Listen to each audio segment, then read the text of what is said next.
Ya,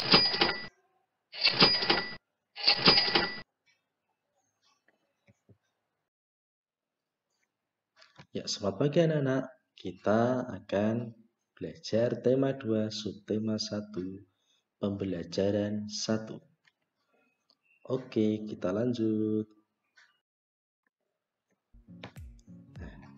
Tema 1, bagaimana tubuh mengolah udara bersih?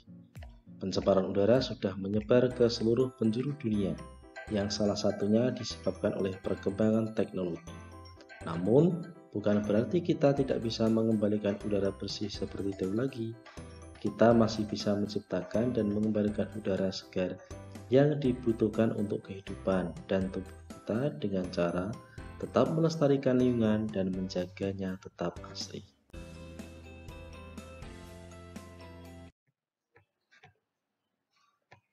Ya, anak-anak, silahkan untuk mencari informasi dari bacaan. Di sini anak-anak ada teks buku siswa. Nanti ketika anak-anak sudah memiliki teks buku siswa, bisa berlatih atau di LKS. Silahkan anak buka LKS-nya. Nah, kemudian di sini ada beberapa pertanyaan. Yang pertama, siapa yang menciptakan udara bersih? Ini sesuai di buku siswa. Kemudian yang kedua, kapan kita bisa kembali menikmati udara bersih? Yang ketiga, di mana kita bisa mendapatkan udara bersih? Yang keempat, apa manfaat udara bersih bagi tubuh kita?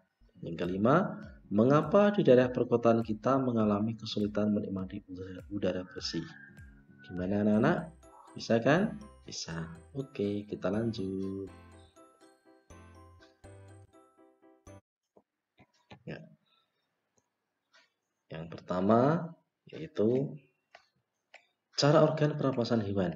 Yang pertama alat pernapasan ikan. Ya, ikan bernapas menggunakan insang. Ikan bernapas dengan cara membuka dan menutup insang. Insang terletak di sisi kanan dan kiri kepala ikan. Insang dilindungi oleh katup penutup disebut operculum. Nah, anak-anak operculum. Kemudian selama proses pernapasan berlangsung, operculum akan membuka dan menutup. Pada pernapasan ikan, mula-mula operculum dalam keadaan tertutup. Air yang mengandung oksigen atau O2 akan masuk melalui mulut ikan. Kemudian mulut ikan tertutup dan air akan mengalir ke bagian insang ikan yang terbuka. Di dalam insang inilah terjadi pertukaran oksigen atau O2 dengan karbon dioksida atau CO2. Yang selanjutnya yaitu cacing tanah. Alat pernapasan pada cacing tanah itu menggunakan kutikula atau kulit. Ya. Yang selanjutnya yaitu katak. Ya. Katak atau istilahnya amfibi. Hewan yang hidup di dua alam. Ini adalah katak. Katak ketika masih berudu itu menggunakan insang pernapasannya. Kemudian ketika dewasa atau muda, maka dia bernapas menggunakan paru-paru, selaput mulut, dan kulit. Nah, kulit katak selalu lembab dan basah. Hal ini mengapa demikian? Karena kulit yang lembab dan basah itu membantu memudahkan penyerapan oksigen dari udara. Paru-paru katak dewasa terdapat banyak gelembung udara yang sangat kecil, terselaput dan penuh dengan kapiler darah.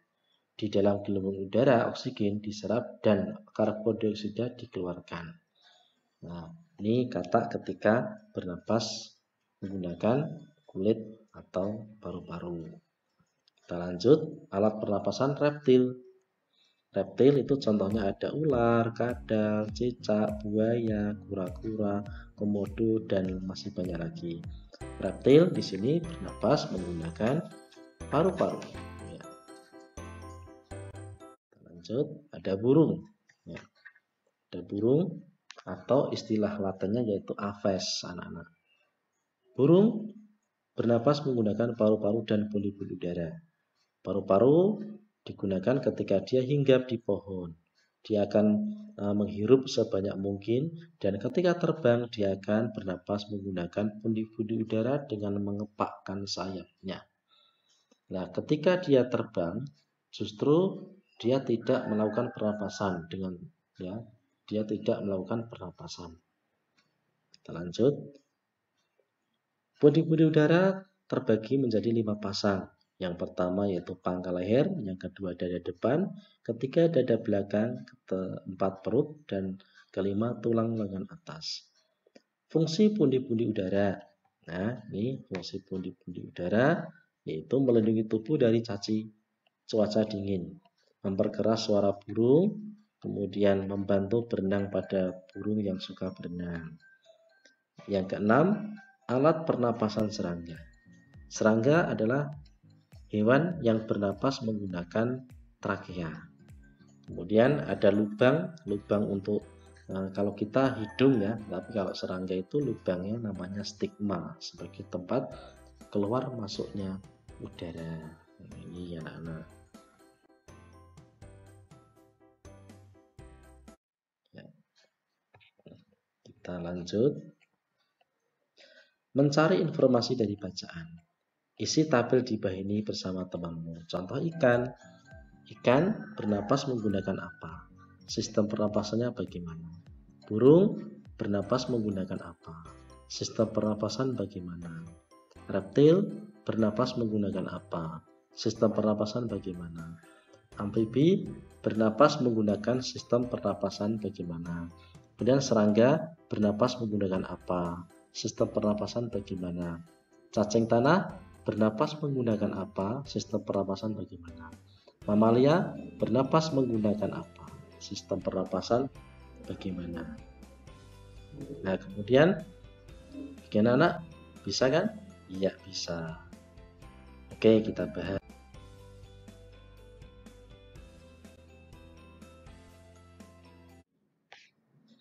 Nah, kita bahas dari anak-anak setelah mengerjakan tadi. Ini anak-anak, ya. Ikan bernapas menggunakan insang.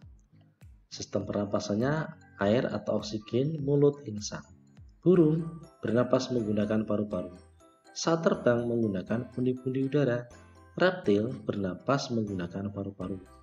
Ya, sistem pernapasannya oksigen, hidung, tenggorokan, paru-paru. Amfibi atau katak di air menggunakan insang, di darat menggunakan paru-paru.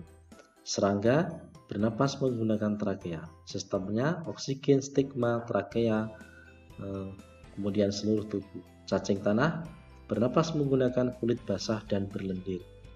Yang ketujuh, mamalia bernapas menggunakan paru-paru. Itu ada oksigen, hidung, tenggorokan, paru-paru. Nah, inilah anak-anak, silahkan nanti anak-anak bisa belajar dengan sendiri dan mandiri. Oke, terima kasih. Selamat belajar ya.